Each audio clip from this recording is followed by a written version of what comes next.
We are well on our way to becoming a province and a nation predominantly of immigrants. The latest census shows our population has grown considerably since the last survey 5 years ago, and BC's population is growing faster than the national average.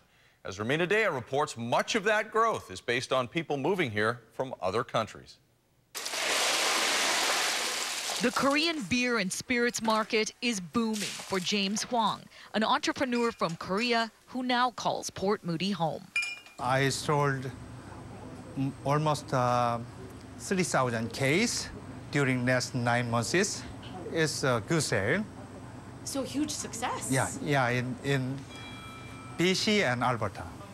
Hwang is one of thousands of newcomers to Port Moody, making the city the fastest growing area inside Metro Vancouver, according to the newest census numbers.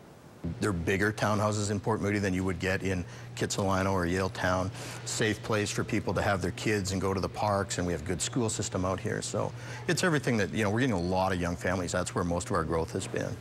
Port Moody and Surrey are just some of the cities leading the way in BC, with population increases more than 3 times Victoria and Vancouver. More than 286,000 people have moved to this province since the last census 5 years ago, bringing the population to over 4.4 million.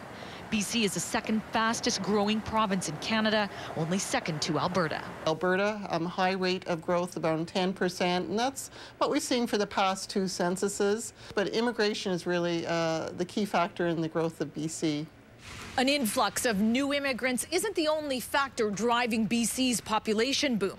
There's been an exodus of people from other provinces moving out west for greater economic opportunities. It's tied to the West's economic performance relative to the rest of the country. It's been a pretty good time the last 5 years. And, not surprisingly, Alberta led the way with 11% growth, but BC was close behind. Close behind at 7%, a point above the national growth rate.